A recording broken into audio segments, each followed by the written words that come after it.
বৃহস্পতিবার দিবাগত রাতে অর্থাৎ জুমার রাতে ইশার নামাজ আদায় করে যদি আপনি আল্লাহ রাব্বুল আলামিনের একটি মাত্র খাস নাম ইয়া রাফিউ এই নামটি যদি আপনি 100 বার পড়তে পারেন তাহলে আল্লাহ তাআলা আপনাকে 2টা পুরস্কার দান করবেন। সুবহানাল্লাহ। আমলটি যেভাবে করবেন, ইশার নামাজ আদায় করে জায়নামাজে বসে একাকী নির্জনে আপনি শুরুতে 3 বার দুরূদ ইব্রাহিম পড়বেন। اللهم صل على محمد وعلى آل محمد كما صليت على إبراهيم وعلى آل إبراهيم إنك حميد مجيد اللهم بارك على محمد وعلى آل محمد كما باركت على إبراهيم وعلى آل إبراهيم إنك حميد مجيد। এই দুরূদ ইব্রাহিম আপনি শুরুতে 3 বার পড়বেন, তারপরে হাতে গুনে গুনে ইয়া রাফিউ ইয়া রাফিউ ইয়া রাফিউ এভাবে 100 বার পাঠ করবেন। 100 বার পাঠ করার পরে শেষে 3 বার দুরূদ পড়বেন সাল্লাল্লাহু আলাইহি ওয়াসাল্লাম, এভাবে 3 বার বলবেন।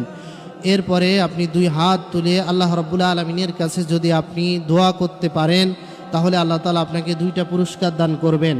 প্রথম পুরস্কার হচ্ছে আপনি এই মোনাজাতে এই দোয়ায় আল্লাহ তাআলার কাছে যা চাইবেন আল্লাহ তাআলা আপনাকে 100% তাই দান করবেন।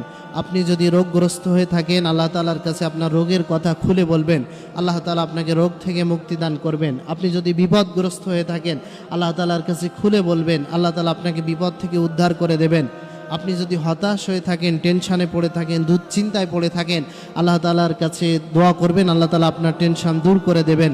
কারণ আমাইয়া তাওয়াক্কাল আলাল্লাহি ফাহুয়া হাসবুহু, যে ব্যক্তি আল্লাহর পরে তাওয়াক্কুল করবে, আল্লাহ তাআলার পরে ভরসা করবে, আল্লাহ তাআলা তার জন্য যথেষ্ট হয়ে যান। সূরা বাকারা 186 নম্বর আয়াতে আল্লাহ তাআলা বলছেন ওয়া ইযা সাআলাকা ইবাদি আন্নী ফাইন্নী করিব উজিবু দাওয়াতাদ দাঈ ইযা দাআন। আল্লাহ পাক বলছেন, যখন আমার বান্দারা আমার সম্পর্কে প্রশ্ন করে আমি কোথায়, হে নবী তুমি বলে দাও যে আমি বান্দার অতি নিকটে, বান্দার ঘাড়ের রগ যতটা কাছে আমি আল্লাহ তাআলা তার থেকে আরো অধিক নিকটে। আমার বান্দা যখন আমাকে ডাক দেয় আমি আল্লাহ রাব্বুল আলামিন সাথে সাথেই আমি বান্দার ডাকে সাড়া দিয়ে থাকি। সুবহানাল্লাহ। এজন্য ইয়া রাফিউ এটা যদি আপনি 100 বার পড়ে আমল করতে পারেন তাহলে প্রথম পুরস্কার পাবেন। আপনি মোনাজাতে দোয়ায় আল্লাহ তাআলার কাছে যা চাইবেন আল্লাহ তাআলা আপনাকে তাই দান করবেন। দ্বিতীয় নাম্বার পুরস্কার হচ্ছে আপনাকে কোনোদিন কারোর কাছে হাত পাততে হবে না। আপনি যদি অসচ্ছল হয়ে থাকেন, অভাবী হয়ে থাকেন, আল্লাহ রাব্বুল আলামিন আপনার অভাবকে পূরণ করে দেবেন। আল্লাহ তাআলা আসমান থেকে খাসভাবে আল্লাহ তাআলা আপনাকে রিজিকের ব্যবস্থা করবেন। কারণ আমা মিন দাব্বাতিন ফিল আরদি ইল্লা আলাল্লাহি রিজকুহা, পৃথিবীতে এমন বিচরণশীল কোনো প্রাণী নাই যার রিজিকের ব্যবস্থা আল্লাহ তাআলা করে নাই। এজন্য এই আমলটা আপনাকে আমাকে করতে হবে। বৃহস্পতিবার দিবাগত রাত